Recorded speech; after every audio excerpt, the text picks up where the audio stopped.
We're going to get started. I'm Adam Seagrave. I'm the Associate Director of the School of Civic and Economic Thought and Leadership, as well as the Acting Director and Associate Director of the Center for Political Thought and Leadership within the school. So I'm honored to be here among such a distinguished group of scholars. It's been an amazing day so far. I'm also honored to be part of this new school with such an incredible group of faculty, such an amazing team of staff that helped to put on this event today and tomorrow. And particularly, I'm honored right now to be introducing our keynote speaker this evening, Dr. Yuval Levin. Yuval Levin is the founder and editor of National Affairs, a quarterly journal of essays on public policy and political thought. He's also the vice president of the Ethics and Public Policy Center in Washington, D.C. His writings have appeared in numerous publications, and he is the author most recently of The Fractured Republic, Renewing America's Social Contract in the Age of Individualism. He's also the author of a 2013 book entitled The Great Debate, Edmund Burke, Thomas Paine, and the Birth of Right and Left. He holds a PhD also from the Committee on Social Thought at the University of Chicago. So please join me in welcoming our keynote speaker this evening, Yuval Levin.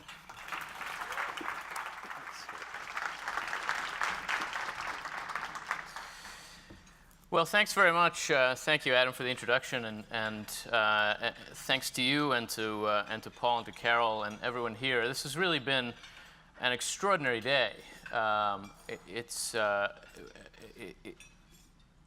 I can't think of when I've learned quite as much sitting at a conference and listening to people, and just the people who are here, old friends and teachers and mentors and people I've looked up to for years. It's enormously humbling just to be in your company, let alone to be allowed to interrupt your dinner and offer a few thoughts. Since I'm offering a closing note after a day like this, I thought that I would try to think a little bit about how we might put together some of what we've talked about and how we might think about solutions.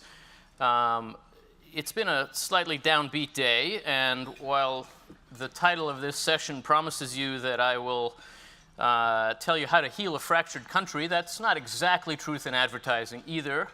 There are no simple answers here, and there's no simple way forward. But I want to think a little bit about how the diagnosis we've been engaged in might ultimately lead in the direction of a bit of prescription. That does mean more diagnosis, and that is where I begin. I want to think a little bit about how healing is possible by thinking about the nature of the problem we face and why it seems to us so pervasive and so challenging. I do think healing is possible. I think it's possible because I think the problems we face are in some respects a function of a kind of exhaustion of our politics and of our national life, that we're living through the end of a phase in our life together as Americans, but not yet quite in the beginning of the next phase. And so as this period is more an end than a beginning, there is reason to think that it can be followed by renewal and revival. And I want to think with you a little bit about how that might happen by thinking about the nature of the exhaustion that we're experiencing and why that might be the right way to think about it.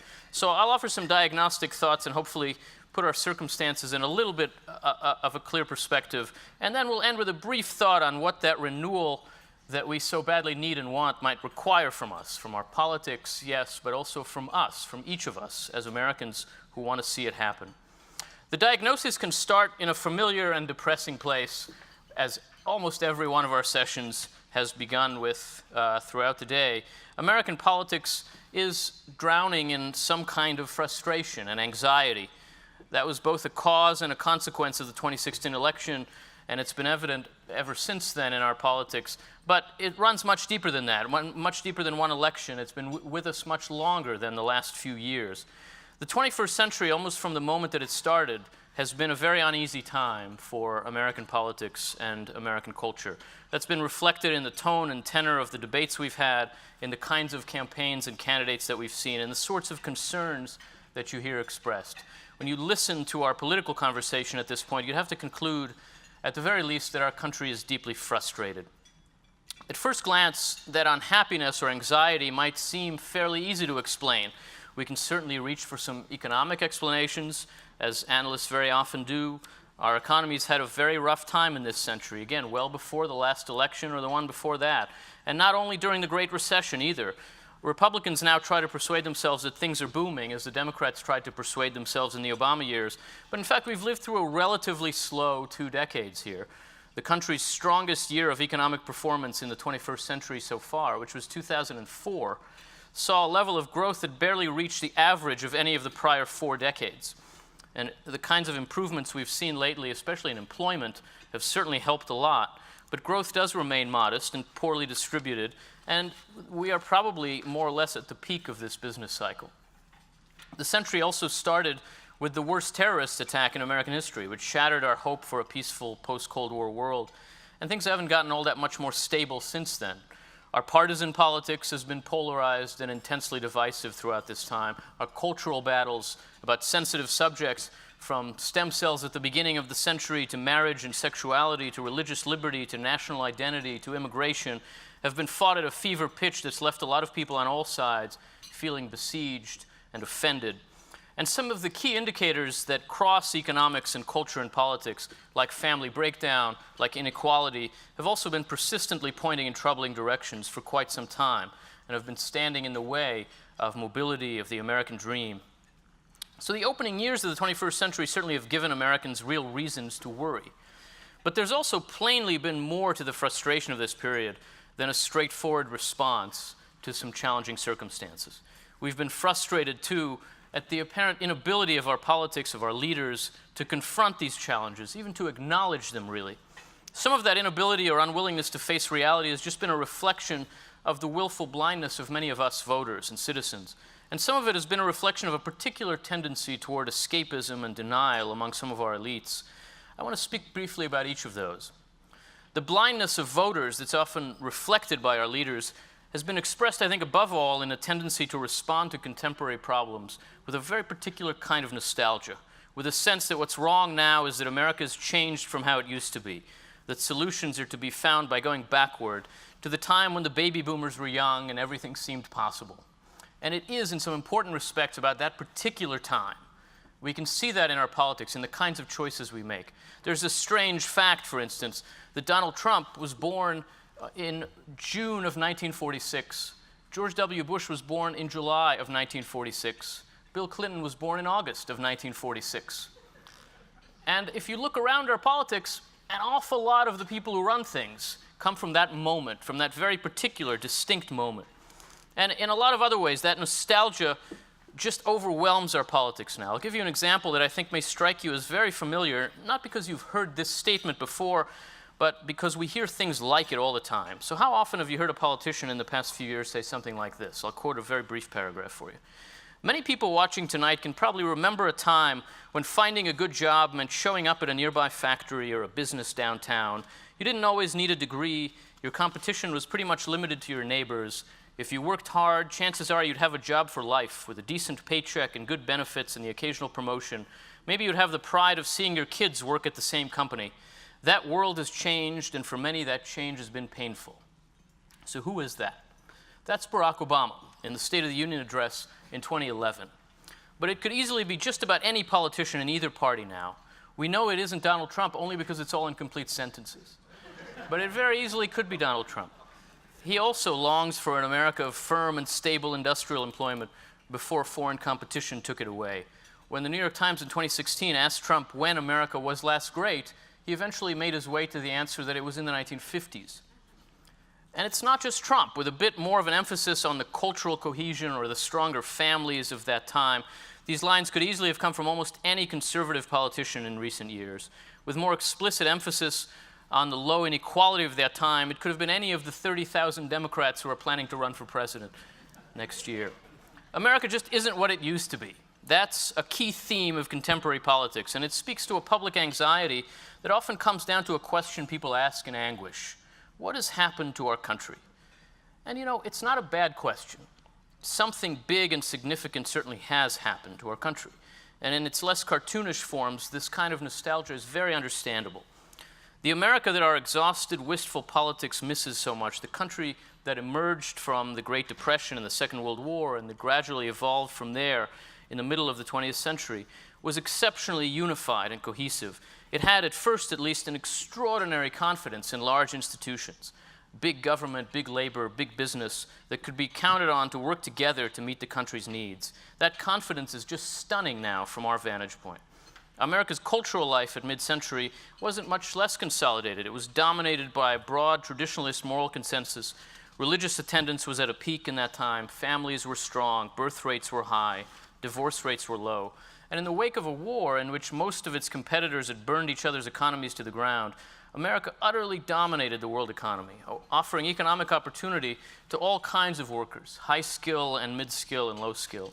At least for whites in America, which is no small caveat, obviously, that time really was exceptional. But almost immediately after the war, that consolidated country began a long process of unwinding and fragmenting. And over the decades that followed, the culture liberalized and diversified. Some key parts of our economy were deregulated to keep up with rising competitors.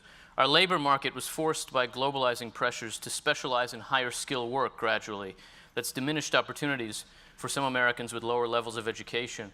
And in politics, an extraordinary mid-century elite consensus on some key issues was giving way by the 1970s to renewed divisions that have only gotten sharper and sharper ever since then.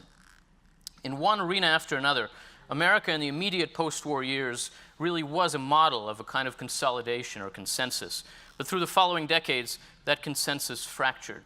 And by the end of the 20th century, that fracturing had grown from a kind of diffusion into polarization at two ends. Not just polarization of political views, though that too, but polarization of economic opportunities, of incomes, of family patterns, of ways of life. In one arena after another, Americans are at two ends of the spectrum and not in the middle. We've grown less conformist but more fragmented, more diverse but less unified, more dynamic but less secure. And all of that has certainly meant many gains for America over this period, in national prosperity, in personal liberty, in cultural diversity, in technological progress, in social justice, in options and choices in every realm of our lives. But over time, it's also meant a loss of faith in institutions and a loss of social order and structure, a loss of national cohesion, of security and stability for many workers, a loss of cultural and political consensus. And those losses have piled up in ways that now often seem to overwhelm the gains and have made our 21st century politics distinctly backward-looking and morose. Conservatives and liberals have emphasized different facets of these changes. Liberals tend to treasure the social liberation and the growing cultural diversity of the past half-century, but to lament the economic dislocation, the loss of social solidarity, the rise in inequality. Conservatives often celebrate the economic liberalization and the dynamism, but lament the social instability, the moral disorder, the cultural breakdown, the weakening of fundamental institutions and traditions. The trouble is these changes are all tied together. The liberalization that the left celebrates is the fragmentation that the right laments, and vice versa. That set of forces, liberalizing and fragmenting, diversifying and fracturing, are all functions of the essential driving force of American life since the end of the Second World War, what we might very, very broadly call individualism. In the broadest terms, the first half of the 20th century, up through World War II, was an age of growing consolidation and cohesion in American life. As our economy industrialized, government grew more centralized, the culture became more aggregated through mass media, and national identity and cohesion were often valued above individuality and diversity. In those years, many of the most powerful forces in our country were pushing each American to become more like everyone else. And the nation that emerged from World War II was therefore highly cohesive. The second half of the 20th century, and these opening decades of the 21st too, then marked an age of growing deconsolidation or decentralization. As the culture became increasingly variegated and diverse, the economy gradually diversified and in some respects also deregulated, and individualism and personal identity came to be held up above conformity and national unity. In these years, many of the most powerful forces in American life have been pushing each American not to become more like everyone else, but to become more like himself or herself. Mid-20th century America, especially the 1950s and 60s, stood between these two distinguishable periods and for some time could really keep one foot in each of them, combining dynamism with cohesion to an extraordinary degree. That kind of straddling of cohesion and diffusion, or unity and diversity, was an extraordinary thing. It's not surprising that we idolize that time, that we miss it. It offered us a stable, cohesive backdrop for different kinds of liberalization, be it toward cultural liberation or toward market economics. But that liberalization has now done its work, and our society is its result. We're a highly individualistic, diverse, fragmented society, economically and politically and culturally, and none of that is about to be undone. So we're going to have to solve our problems as such a society. Both our strengths and our weaknesses are functions of this path that we've traveled together, and we're going to have to draw on those strengths to address those weaknesses. That's one way to think about what has happened to our country. It's the essential challenge of the politics of 21st century America, how to use the advantages of a diverse, dynamic society to address the disadvantages of a fractured, insecure society. But if that doesn't sound to you like the question that our politics is asking itself, that's because it obviously isn't. Our political culture has not been very good at grasping either the challenges we face or the strengths we have in facing them. It's instead been overwhelmed by both populism and nostalgia, by anger at the failures of elites, real and imagined, and by a desire to reverse the process of liberalization or diffusion that's transformed our society. And so, whether in economic terms for the left or in cultural terms for the right, to recreate a consolidated, centralized consensus that defined us not all that long ago. The first step toward a constructive 21st century politics would have to be to see that that kind of reversal isn't really an option, and that we probably wouldn't actually want it anyway. Instead, we have to think about how to address the challenges of dissolution and diffusion, challenges like the breakdown of the family and the loss of worker security, growing polarization and inequality, the hollowing out of our institutions, by making the most of strengths like diversity and dynamism and specialization. We have somehow to look forward. But the second facet of the failure of our political system to confront reality actually has to do with a failure to look forward properly, or rather with an unwillingness among some of our governing elites to acknowledge that their cherished vision of the future just may not be what the future ends up looking like. That cherished vision of the future is a function in a lot of respects of an attempt to make sense of the post-Cold War world by emphasizing the best facets of the liberalization or diffusion that I've just described. In the 1990s, elites of both the right and left, in our country and around the West, came to believe that the end of the Cold War would bring about an era of liberal peace. For America's intellectual and political leaders, that raised the possibility of making the most of the advantages made possible by our decades of liberalization while overcoming, maybe even just ignoring, the disadvantages. So market dynamism could coexist with cultural diversity, and the question was how to spread the bounty of both of them. A casual observer of the 2000 presidential campaign between Al Gore and George W. Bush might have imagined that our two parties had found fairly plausible left and right-wing paths toward doing this. That campaign was an argument about how to govern in that era of liberal peace and prosperity. Read George W. Bush's first State of the Union address, February of 2001. You'll find yourself in an alternate universe. As Bush put it, America had, quote, a balanced budget, big surpluses, peace with its neighbors. The question is how not to waste opportunities. Just a year later, in his second State of the Union address, January of 2002, the world had already changed dramatically. The September 11th attacks launched an era of insecurity and chaos. A recession had taken hold too, and the foundations of our common life were beginning to seem much shakier. History had refused to end because it never was on its way toward ending. We couldn't see it back then, but that dark turn should have marked the end of some of the illusions of the 1990s. The illusions shared in common by many in the West, that the process of liberalization I've just described and the growing diversity of our societies, combined with the long-hoped-for end of the Cold War, would finally mean the triumph of progressive liberal democracy around the world, the achievement at last of the future we had long dreamed of. But in fact, that is not what the progress of liberalization and fracture made possible. It was not what the end of the Cold War made possible. Instead, they brought the resurgence of long-submerged forces, nationalism and populism, ethnic tensions, economic resentments. These would be the challenges of the post-Cold War world, in fact, the challenges that would torment the West in the early 21st century. And to this day, we've not figured out how to govern ourselves amid the actual realities of this period. Global instability and rising threats, weak growth at home that yields economic insecurity and also daunting public fiscal challenges, a culture at war with itself, the continuing fracturing and fragmentation of family and community and social institutions. Political leaders throughout the developed world have made the mistake of treating problems like these as threats to the dream of governing at the end of history, rather than as threats to the actual physical and social and cultural and economic security of their particular citizens. They've not grasped that their expectations at the beginning of this century might just have been largely an error, the function of a failure to appreciate the downsides of how our societies had long been changing.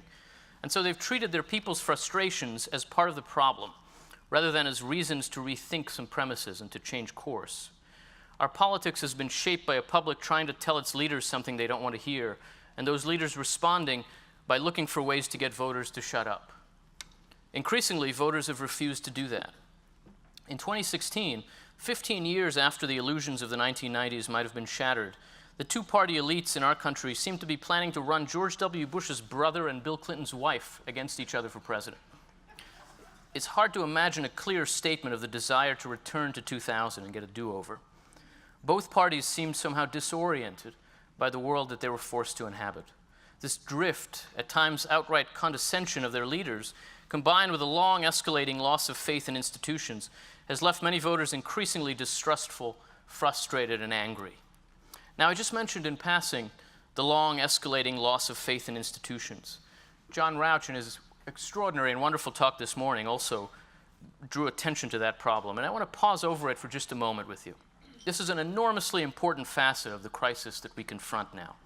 It's where my own work is turning next in a little book to be published in the fall, and it's a shift that is expressed in one of the most thoroughly documented and unquestionable trends in public opinion in the last half-century. Americans have been losing confidence in our institutions. Everybody knows that. The evidence is overwhelming. Gallup, for instance, has kept track of Americans' confidence in institutions for decades, in most cases since the early 1970s, and the trends in its figures is unmistakable. From big business, banks, and the professions to the branches of the federal government, lately even the courts in the last 15 years, the news media, organized labor, the medical system, public schools, the academy, it's found that confidence in our institutions has been falling and falling. In almost every case, the decline was gradual at first through the 1970s and 80s, grew a little more steep in the 1990s, and then snowballed in this century. So although the trend toward mistrust has been with us for a long time, confidence has really collapsed most notably in the last couple of decades. So why is that?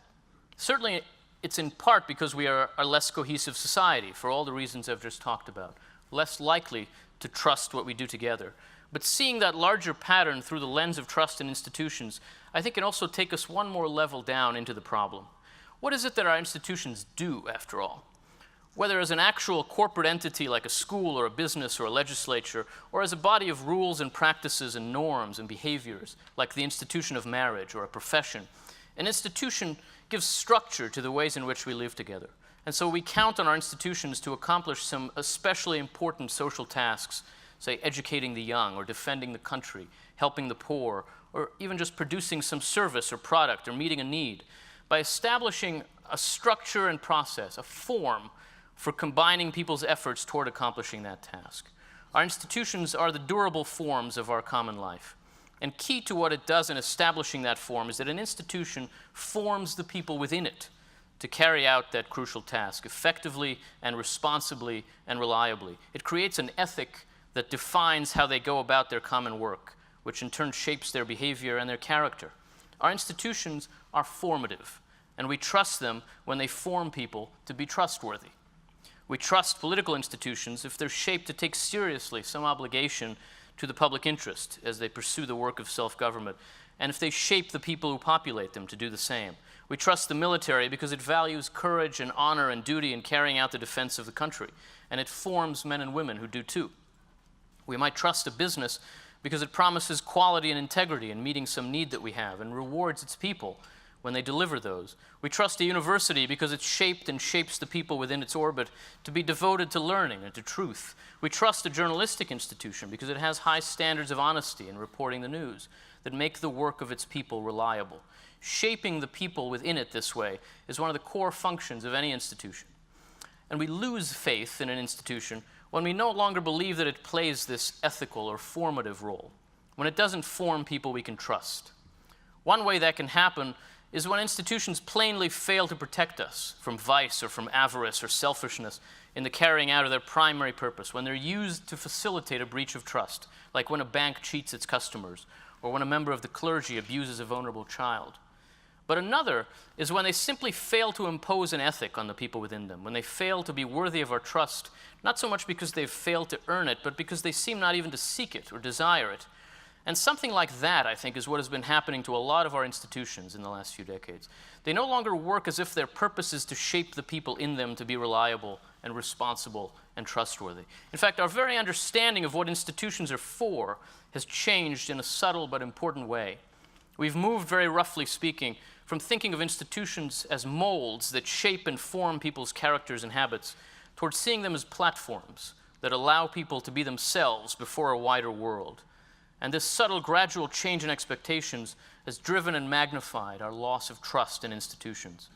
When we don't think of our institutions as formative, but as performative, when the presidency and Congress are just stages for political performance art, when a university becomes a venue for virtue signaling, when journalism is hard to distinguish from activism, they become harder to trust. They aren't really asking for trust. They're only asking for our attention.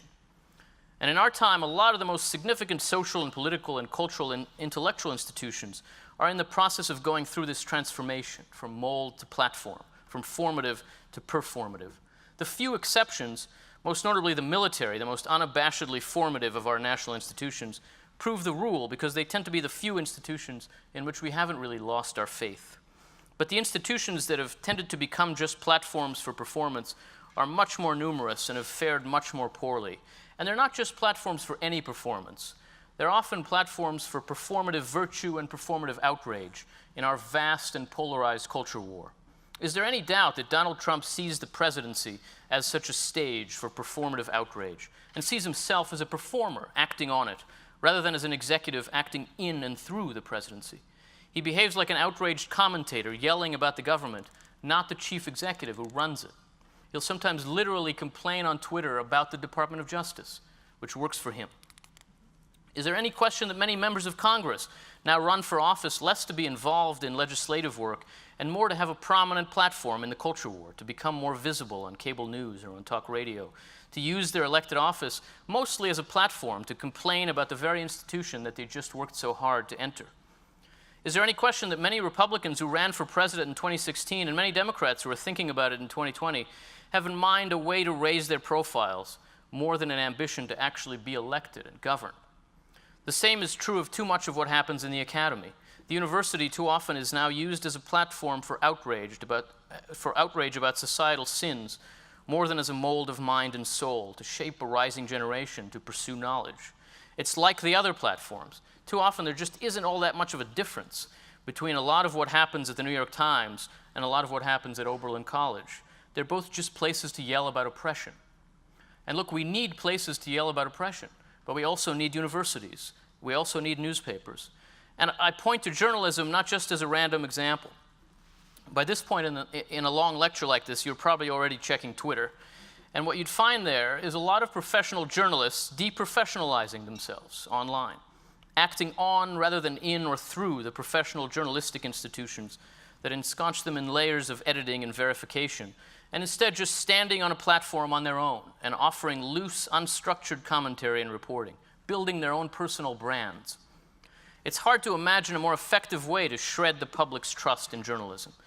Journalists inclined to complain about how Donald Trump behaves in office should consider whether Trump's behavior relative to what the presidency is might be unnervingly similar to the behavior of a lot of leading political reporters relative to what journalism is. Both are playing out a kind of self-indulgent celebrity version of the real thing, and in both cases, this renders them less able to perform their appropriate and essential work. And something like this is happening across the range of our institutions, in politics and in the professions, in the academy and in the corporate world, even in civic life and in our religious institutions. The lure of a kind of celebrity culture rooted in self-righteous expressions of partisan anger is drawing people away from formative responsibility and toward performative outrage. Everybody wants to be an outsider, commenting on the failures of the establishment. No one will admit to being an insider, responsible for acting to improve things. The novel institutions of social media, which are shaped expressly for performative outrage, exacerbate all this, as we've heard a number of times today, and give each of us some of the accoutrements of a kind of miniature celebrity in our own lives, a platform on which to perform for our followers, to cast a vision of our lives that's not the real thing, but is meant to send the message that we're doing it right, or that we're better than those other people. The social media platforms can do good. They do sometimes truly connect us, but there's no denying that they've also undercut our social life. They plainly encourage the vices most dangerous to a free society. They drive us to speak without listening, to approach others confrontationally rather than graciously, to spread conspiracies and rumors, to dismiss and ignore what we would rather not hear, to make the private public, to oversimplify a complex world, to react to one another much too quickly and curtly. They eat away our capacity for patient toleration, our decorum, our forbearance, our restraint. They leave us open to manipulation by merchants, by algorithms, even by real-life Russian agents. They cause us to mistake expression for reflection, affirmation for respect, reaction for responsibility. They grind down our democratic soul. And in this sense, they only build upon the transformation of our expectations of institutions, which in turn builds upon the broader social transformation that we've lived through. This renders us less inclined to trust each other or to believe the people who run our institutions, and it makes the culture war much more central than it ought to be to the life of our country. This transformation of our expectations of institutions and this effect of social media are also extensions of the ethic of individualism that's shaped our country's life for half a century and more. Everything tells us to be more like what we already are. Nothing asks us to be formed, to be devoted, to be changed. So where does all of that leave us? The growing fragmentation of our society, combined with a kind of drift among some of our political leaders and with a loss of trust in our institutions that's driven by an increasingly performative sense of what they're for, have left a meaningful portion of the public simply estranged from our mainstream, feeling left behind and abandoned, unable to trust the people who run things or to identify with them. And in comes Donald Trump. What Trump implicitly grasped in 2016 was that the unwillingness of leaders in both parties even to see and acknowledge some of these problems had created an enormous opportunity to appeal to frustrated voters just by acknowledging some of their frustration, even without really offering ways to address them, which he certainly didn't offer.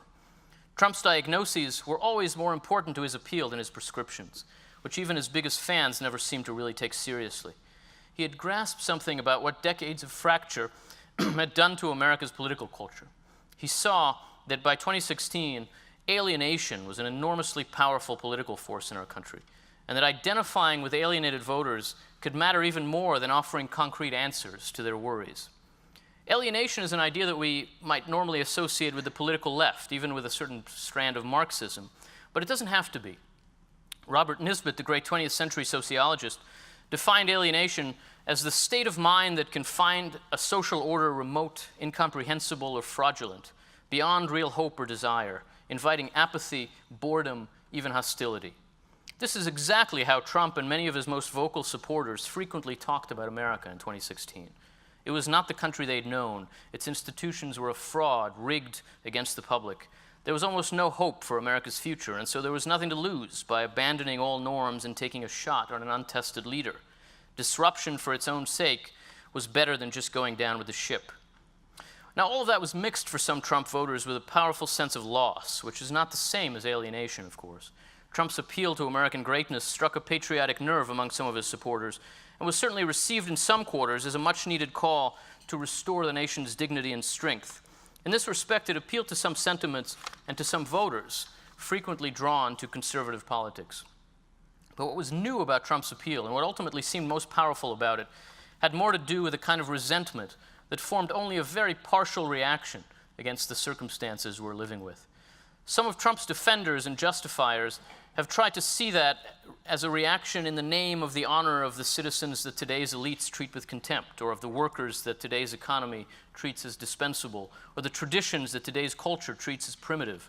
But even if Trump intended to channel the frustrations of these Americans, he never tried to channel their aspirations. He shared their resentments much more than their commitments, let alone their pieties or their devotions. And so he tended to translate their yearnings into alienation of the sort that drew many other Americans to him. In this sense, he exacerbated the alienation that's so prevalent in our politics now, even as he channeled it. Now, alienation can sometimes make for a powerful organizing principle for an electoral coalition. especially when hostility overpowers apathy among the kinds of sentiments that it breeds. But it doesn't make for a natural organizing principle for a governing coalition. The sense of lacking a stake in the nation's governing institutions, the feeling that those institutions are remote and unresponsive, makes it difficult to know what to do when they fall into your possession. And that uncertainty has been powerfully evident in Trump's performance in the presidency in these 2 years. He has rarely gotten beyond a performative channeling of frustration, playing the cynical outsider, angry at corruption. Apparently, when the dog catches the car, he just keeps running and barking. The question of what will become of voter alienation as a political force beyond that, a force that shapes public policy and drives the evolution of our institutions, therefore remains, at least in part, an open question, even 2 years into Trump's term in office. That alienation clearly involves a desire for solidarity, even when it expresses itself in divisive terms. It evinces a hunger for legitimate authority, even as it vents hot anger at every establishment institution. It expresses itself as a yearning to tear down, but it does seem to be moved more by an absence than by an excess. It wants something legitimate to be built up, even when it lacks the language to say so. Doing that, turning this dissatisfaction towards some constructive ends, would require a functional, creative, constructive politics. And we badly lack that now. Obviously, Donald Trump isn't going to offer that. He is neither the cause of nor the cure for our dysfunction. He is a terrible symptom of it. Now, this kind of story adds up to an awfully overdetermined sort of social crisis. And although there's no question that Americans do want greater solidarity and more unity and trust, as I've just laid out, there are some very powerful reasons, historical and political and sociological, why those are hard to come by right now. So you're thinking, didn't I promise you healing? Well, I'll close by suggesting why I think that healing is possible, despite the enormity of the diagnosis that we've been laying out here all day and that I've just laid out to you. In fact, maybe because of the very breadth of the problem we face. Listening to this kind of diagnosis, we can easily be left with the impression that what our country requires is some kind of social revolution, or else a reversal, to reclaim what we've lost. If we accept the premises of the nostalgia that has our politics in its grip, then we want to go back to a more cohesive, traditionalist, industrial America. If we don't, then we need to break out of the constraints of our political tradition and take on something radically new.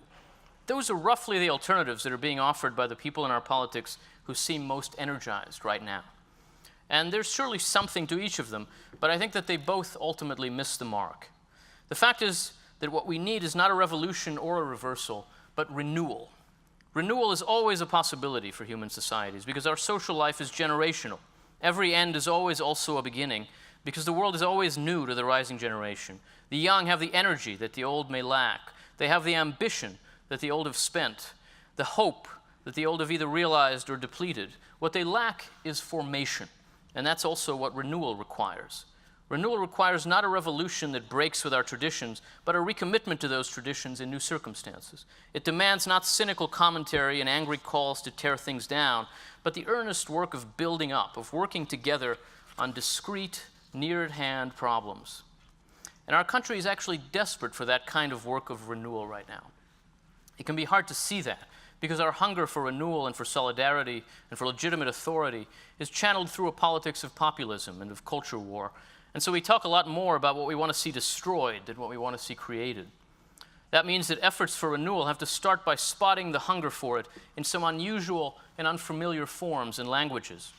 It might at first look like a hard-edged student movement that demands conformity when what it really is seeking is some kind of legitimate authority. Or it might sound like righteous anger at sexual misconduct and the abuse of power that at first seems to want to blow up corrupted institutions, but ultimately seeks to recover some formality, some structure in the relationships between the sexes. It might look like young men flocking to teachers of discipline and order as a first step on a search for meaning, even for God. It might sound like communities angry at generations of mistreatment by law enforcement who reach at first for a vocabulary of resistance and rejection, but ultimately yearn for the language of inclusion, equal justice, and belonging. It might come in the guise of a populism that insists it sees corruption in all directions, but is ultimately desperate for an integrity that it can barely name and hardly hope for in the open. In other words, a hunger for renewal might look like a society tearing itself apart in a culture war that people seem unable to escape. It might look a lot like our society. Seeing this hunger isn't enough, of course. Feeding the hunger for renewal will also require us to take on some less than obvious projects. One way to help, for example, could be to let more of our public life happen at the local level, where people see each other face to face, and it's a little bit harder to let culture war abstractions overtake our recognition of the humanity of other Americans. More localism is one way to use the growing diversity of our society precisely to address its fragmentation. More localism would not be a substitute for greater national solidarity. It would be a precondition for it. Champions of localism or subsidiarity in America love to cite Edmund Burke's reference to the little platoons that make up our society. But we should note the context in which Burke uses that line. It's not a case for fragmentation, but exactly for unity. To be attached to the subdivision, to love the little platoon we belong to in society, he wrote, is the first principle, the germ, as it were, of public affections. It is the first link in the series by which we proceed toward a love of our country and of mankind. That first link now seems to be broken. A love of country, even of mankind, seems in awfully short supply in American political life. And given the particular shape of our problems, it seems to me that we might begin to replenish that love by taking on more problems where they're found and thinking about politics from the bottom up a little more than we do. That wouldn't always make for better government. We shouldn't expect too much from it, but it can sometimes make for a better common life. But another essential ingredient in any meaningful renewal is a recommitment to the institutions we belong to or identify with most. That could be a family or community or a religious congregation, but it could also be a workplace or a profession or a political party or a union or association. We each engage with the world through such institutions. We should work to let them shape us and form our obligations and constraints a little more, rather than using them as platforms to display ourselves. We can give them more of our time and effort, our identity and self-consciousness. We can judge ourselves by their standards a little more, hold ourselves up to their ideals, take seriously their forms of integrity, identify our pride and our ambition with theirs. We can serve through them. We can yearn not for the formless autonomy of the independent contractor, but for the rootedness and the responsibility of the member and the partner and the owner and the worker and the citizen. There's a word for attitudes like this. The word is devotion. What's required of each of us is devotion to the work we do together with others in the service of a common aspiration, and so devotion to the institutions we inhabit together. That kind of devotion calls for sacrifice and for commitment. It calls on each of us to pledge ourselves to an institution we belong to unabashedly, to pour ourselves into it and take its shape, to abandon ironic distance and dispassionate analysis and jump in, even to submit to its demands on us, to really be a professor or a student or a journalist or a legislator or a soldier or a father or an active citizen. This kind of devotion is not only necessary, it's actually very attractive now. We want objects of devotion. We want something to commit to. Younger Americans especially seem hungry for these kinds of callings, but they often don't see that what they seek is already within their reach. This would require not a social revolution, but just some modest steps we each could take. Confronted with a choice, we could ask ourselves not only what do I want here, but given my role and my responsibilities, what should I do? As a parent or a teacher or a student or a pastor or a police officer or an attorney or a citizen, what should I do here? That little question can be a first step back toward responsibility and civility and solidarity. It can help us recoil from a sense of ourselves as combatants in a vast culture war and reach for a sense of ourselves as men and women with obligations, with a place and a role and real value to add. In one arena after another in American life, we face the challenge now of enabling people alienated from our institutions to become affiliated with them again, to be formed by them to a greater degree, to see that others are well formed by them, and therefore to trust in them more than we do. We can tell all kinds of complicated stories about how and why that trust has been lost, as I've tried to do for you here. And we can point to all kinds of complicated theories about how to build it up again. But in the end, the simplest way is for the people who inhabit our institutions, that is, for all of us and each of us, to be more trustworthy. And we can work at that. That doesn't amount to a policy agenda. I do think there's an agenda we could usefully advance. My day job is to pretend to know what that agenda ought to be. And I invite you to peruse the pages of National Affairs for a sense of that, or to look at the work of some of the people in the little circle around the magazine in the last few years, or in Cass, or Ryan Salam, or others. But it also seems to me that the fundamental problem we face now is not a policy problem or an ideological problem, but a dysfunction of our political culture, even our social psychology. And so it requires that we think differently about how we live together and deal with each other, about the structure of our common life, and that we take small steps, each of us, to be more constructive at that level. That might seem like an awfully modest solution to an immense social problem. That's certainly because it is at best a partial solution. But it's also because taking some modest steps together can really make a difference. And it's because the problems we face are far from insurmountable.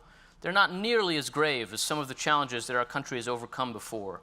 They seem enormous because we've lost our confidence. That's one of the symptoms of the breakdown that we're living through.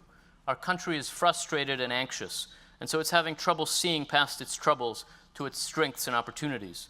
We're witnessing the exhaustion of an old political order, but not yet the rise of a new one. That's what watching a national election between two 70-year-olds should bring home to us.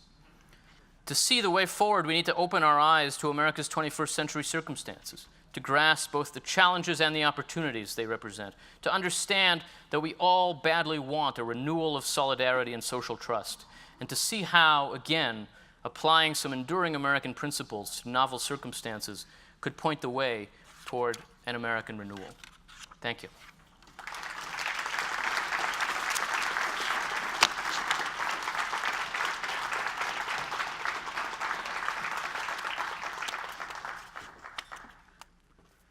So we do have some time for questions, so please, as earlier, please come to the microphone here in the center and form a line if you have a question you'd like to ask. A brief question, as always.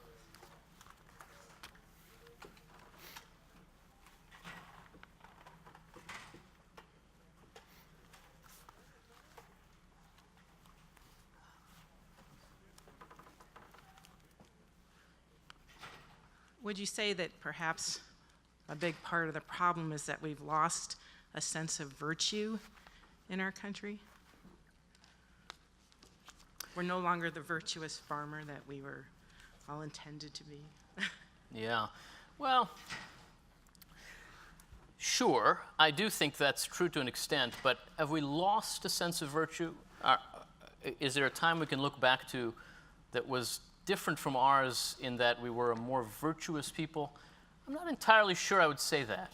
I think that we are a virtuous people, and we seek in different ways to improve the world, to help one another. We're having a lot of trouble now finding ways to work together through institutions that are functional, and we're having a lot of trouble now hearing ourselves over the din of this kind of combative culture war. But one of the hardest things to understand about this moment, it seems to me, is that basically everybody is well-intentioned. That the people we think are destroying the country are not waking up in the morning to destroy the country. They believe they're doing good just as we do, and whoever they are and whoever we are. And the difference really isn't a difference of virtue. I think we've lost some of the means we have for living together and connecting with one another. But as I tried to suggest, I think some of that is about losing the structure of that connectedness. It's about losing the coherence and integrity of our institutions. So certainly, we could stand to be more virtuous. And I do think that the argument for that has to be nearer to the center of what our education system does and how we talk to each other and the language of our politics. But I'm not sure that I would say that that's the distinct way in which this moment is different than the ones that we might miss or the ones that we might yearn for. Bill? A question from Bill Galston always terrifies me. So. I'm a very nice fellow. You are. I don't bite. First of all, let me congratulate you on, the scope, the sanity, and the sobriety of what you had to say, which I think plants an honorable flag. But I do want to raise a couple of questions. Question number one: to what extent is a loss of trust in institutions a function of their failure of performance to achieve the objectives that they were signed to achieve?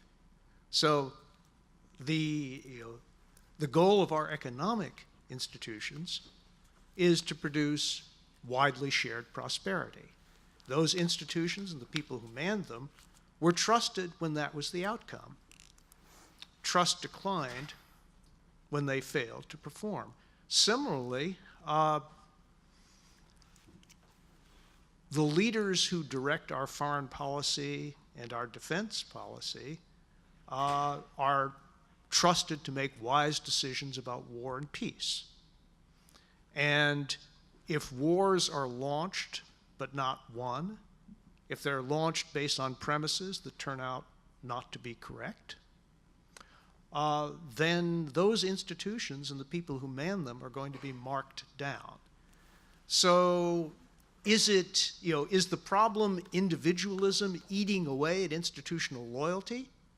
Or is it poor performance of institutions eating away at trust in the people who direct them? So that's question number one. Question number two: how can you devote yourself to an institution if you don't think that institution is devoted to you? So, for example, how can you devote yourself as a worker to an enterprise that views you not as an integral part, not as a stakeholder in the enterprise, but as a replaceable cost center? Capitalism in mid-century, which I remember distinctly, which you've learned about from books, represented a kind of implicit social compact between the owners of business establishment and workers, and I would add the communities in which both were embedded. So it seems to me that the call for renewed devotion has to be preceded by institutions that are genuinely pursuing the interests of all who are involved in them and not those who happen to direct them. So those are my two questions. That's wonderful. Thank you, Bill. And it's especially wonderful because I think your second question answers your first one. In the following particular sense, I think that it's just not true that our loss of faith in institutions, the scope of it, the timing of it, is traceable to particular dysfunctions of those institutions. I think it is more true that that loss of faith in institutions is traceable to a sense that those institutions are not devoted to us. So the economy performs its function now better than it did in 1950, not worse. We are a wealthier society. In a lot of important ways, that wealth actually is better distributed. And if you say the economy is there to make us wealthier, we should have a lot more confidence in our economic institutions, not less. But ultimately, I think that what it takes to make people feel like things are going well and to make people feel like they belong to something meaningful is a sense that our society defines good and bad and reward and punishment in ways that make moral sense, in ways that are like how we think about those things in our own life. And I think one of the things that's gone wrong is a breakdown on that axis, is a sense that now reward and punishment don't follow a logic of merit that we can make sense of. And so that the people who are the elites in our society get there in ways that don't seem fair, are unconstrained by the kinds of restraints that normally we would hope elites would be constrained by. And it's just harder to look at our institutions and say that they're devoted to us. So that I think ultimately that has more to do with the loss of faith in institutions than any sense that those institutions just don't work for us. Because if you look at the sheer breadth of loss of faith in institutions, why have people lost faith in the medical system since the 1970s? The medical system is much better than it was in the 1970s. You would not now want to go back and be sick in 1970. You would much rather be sick here and now. And yet we have a lot less faith in that system today because we have a sense that it isn't really working for us somehow. It's part of a larger establishment that isn't really about us. I think that's and in a lot of ways, our institutions have responded to enormous problems not all that badly. If we think objectively, how really did the financial system react to the Great Recession? There's actually a lot to be impressed with there. But it's not almost anybody's view of what happened, because there is some disjunction that is fundamentally moral, not practical in the sense you suggest, I think, that leaves us thinking that these things don't work for us. And so I think what it takes to feel happy and free and satisfied in your society is to have a sense that you live in a society whose moral vision is like yours. That's an old truth. It's a truth we're not all that comfortable with in liberal societies, but it is still true even in liberal societies. And I think that's the axis on which we're having the kind of trouble that I'm trying to get to. All right, so my question is having to do with the necessary devotion to revive these institutions, because you talked about the youth and how, you know, we have the energy, we just need the formation. And how, you know, from what I gathered, you know, if we can get people to begin to devote themselves to the institutions, that will in turn revive the institutions.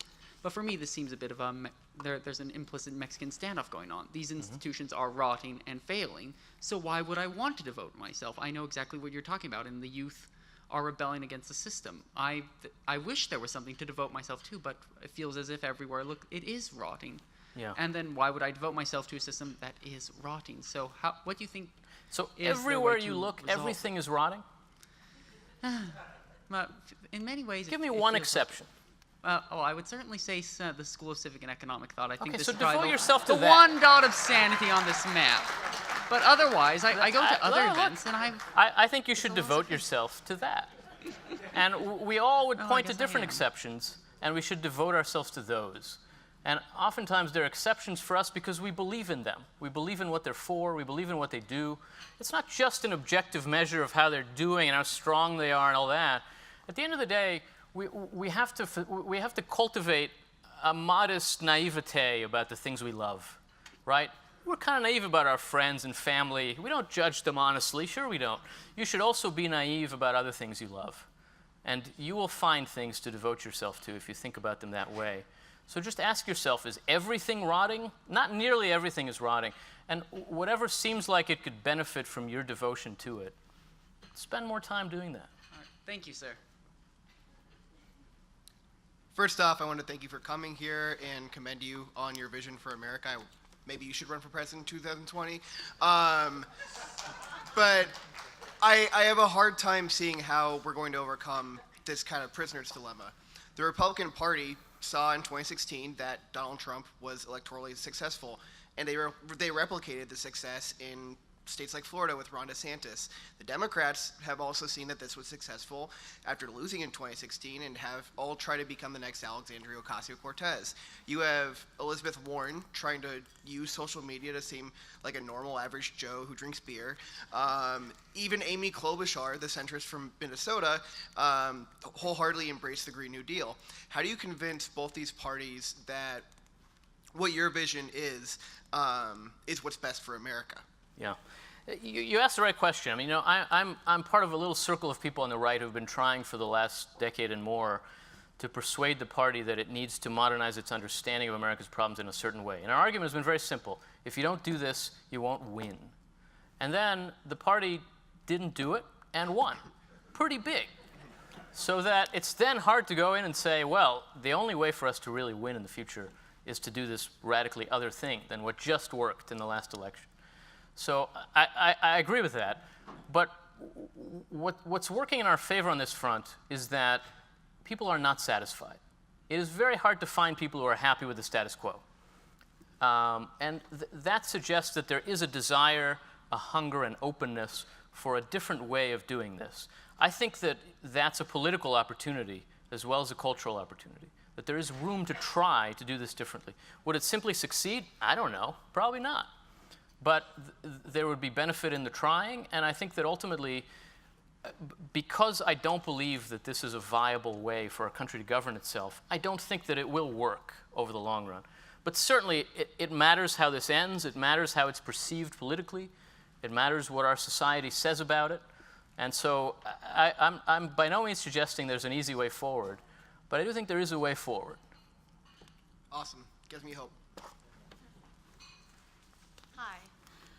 So there's been a theme throughout the different talks today about how the media can influence people's political opinions or the institution of the media, and then, of course, the idea of it first being a source of information, now it's just a platform for performance. Yeah. As a business student, I see this more through the lens of the performance helps to attract viewers, thus increasing revenues and business. And the more impulsive or interesting a new segment is, the more viewers, more profits, etc. Yeah. So my question is, how would you suggest that these institutions can free themselves from this constraint? Yeah. No, naturally, that's a great question. I think there is now comparative advantage in reliability in journalism. There is a sense that there is too much of this kind of, cable news over the last decade has transformed itself into basically segment after segment where 7 people are yelling at each other about some random thing that happened 4 minutes ago and we won't remember in another 4 minutes. That's actually not that attractive, right? And it's true that by pushing it even harder, you can get a few more viewers than the other guy.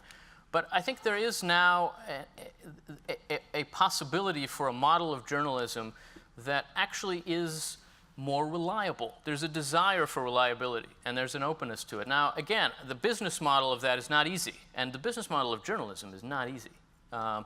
In general, it's gotten harder and harder. But I think on that front, I think even when it comes to social media, there's a dissatisfaction that we have to see as a kind of hunger for something better.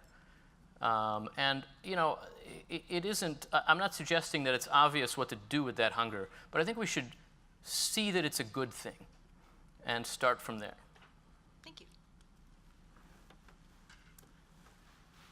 Hi. First of all, I would like to say I really appreciated the solutions that you offer. I definitely especially agreed with your part talking about finding that role in institutions that will help us kind of find ourselves again and ground us. My question for you is, there's certainly, we've talked about how you specifically mentioned how there's either a push for a revolution or a restoration, and neither is possible.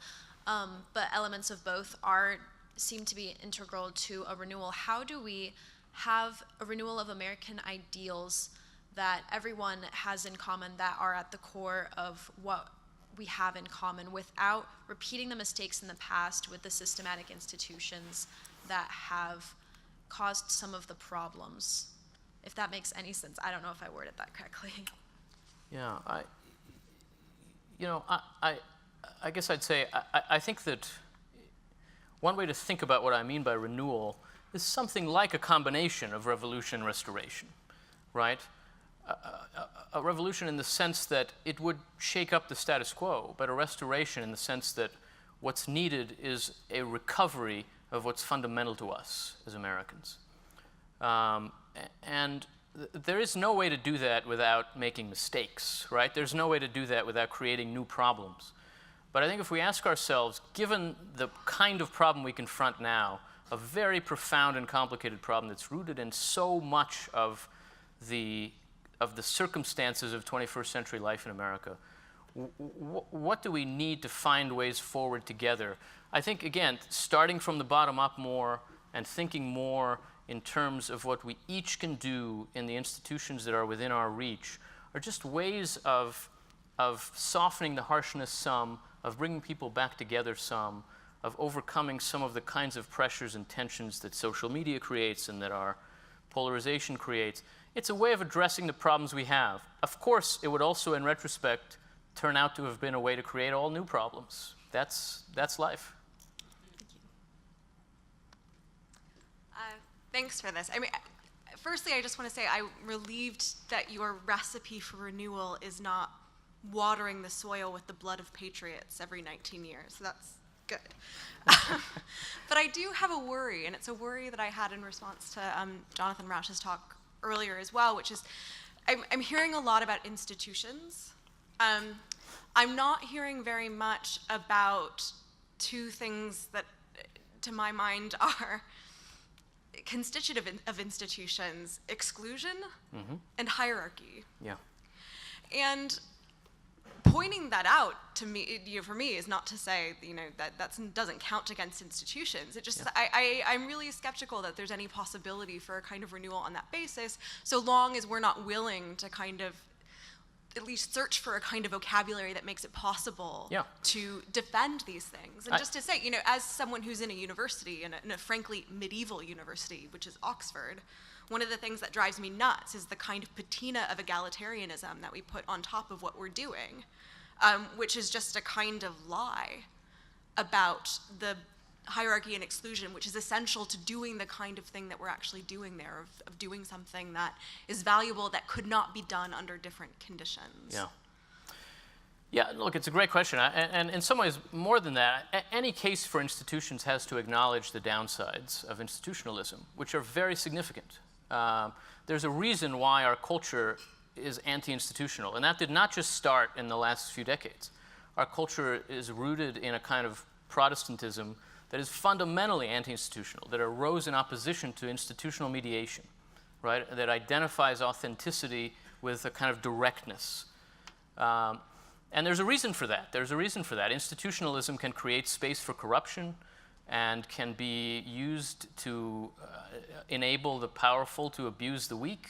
These things are true, and they're true in our lives. Right? The term institutional racism is not a metaphor in America. It is a reality. And so I think you have to acknowledge that. And yet, none of that ends up being an argument against institutionalism on net. Because although institutions can threaten and endanger minorities, there is no way to protect minorities without strong institutions. And although they do create certain kinds of hierarchies that can empower the strong over the weak, there's really no way to have a free society at all without functional institutions that allow us somehow to channel power and to empower some elites and to build up expertise in certain places and employ it in others. And so, I think the tension that you see in our institutions where they do try genuinely to be egalitarian while also doing what they do is just what it means to be institutions in a free society. Any elite and any hierarchy will inevitably be defensive in our kind of society. Will feel like it has to constantly justify itself, and that's okay. It does have to justify itself. But I don't think that that's an excuse for arguing that we could do without those. And so, and I know you don't either. And so, at some level, our institutions have to be more assertive about their own function, their own value. A university has to be able to justify itself as a place where we can distinguish the true from the false and the high from the low, and not just as a place where free speech happens. That is a ridiculous way to think about a university, right? And a lot of us on the right have been pushed back into defending the university by arguing for free speech, which is absurd. It's about right? the worst argument. It's understandable, right? Because we actually are being oppressed in the university. I mean, there really are threats to free speech. But the university is not about free speech. Which is, I've observed, for all of our talk of equality and inclusion, we don't act on that by letting everyone in. Yeah, right. There's just something constitutive there. And you can call the larger society on that kind of hypocrisy. But at the end of the day, the university is there to draw distinctions. Otherwise, it is useless. It is really just an open space. And that's fine. But you need a standard, you need a way of distinguishing, because without it, if it's just free speech, then there is no difference between Milo Yiannopoulos and Charles Murray. Then they're right. Then it's all nonsense. But there is a difference. And that difference is really what the university is all about. It's what a program like this here exists to do. And so, I think we have to get more assertive about why we need these institutions, what they're good for. We've lost our confidence on that front. All right, last question. Can it be a two-parter?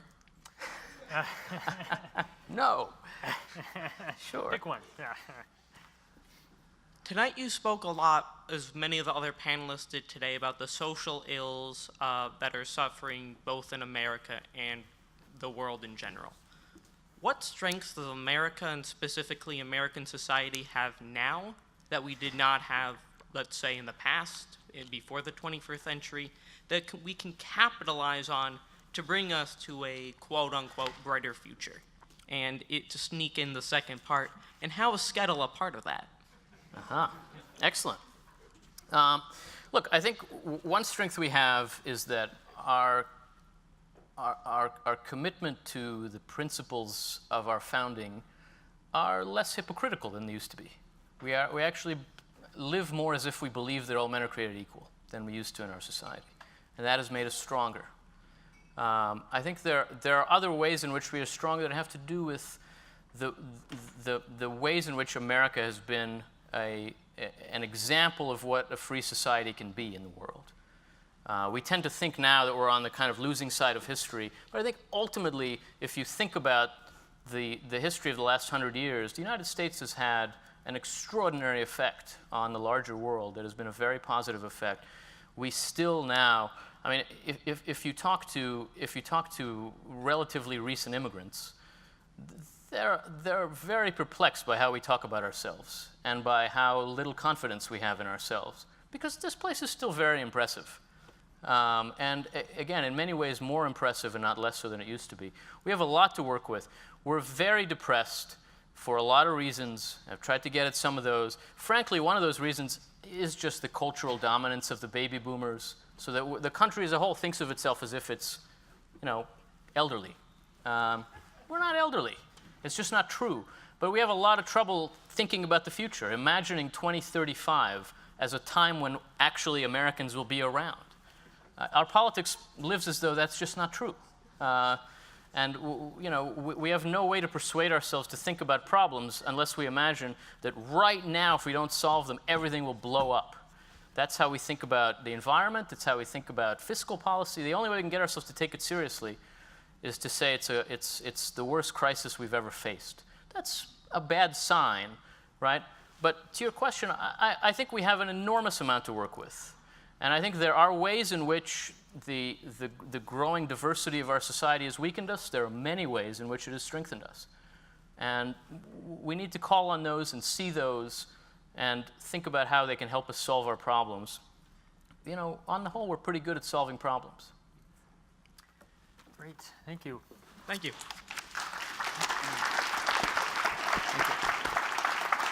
So we have a few closing remarks from Paul Carise, but first, why don't we join me in thanking again Yuval Levin.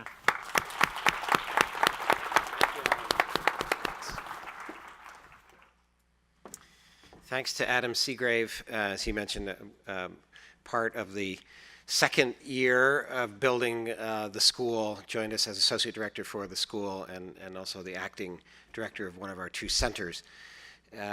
I just wanted to make a few housekeeping notes. If you didn't see them, we have some items from our Civic Classics collection from a Daniel Webster address about Thomas Jefferson and John Adams on the occasion of their death, 50 years after the signing of the Declaration of Independence, and there's a passage in there about their restored civic friendship after having been friends, separated, and restoring. But also items from Frederick Douglass, from Abraham Lincoln that are there, and we're grateful to our friend Kathy Krish from the library's distinctive collections for bringing those, and we might, given the change in weather, have a few different items on display tomorrow. So I do hope you will join us.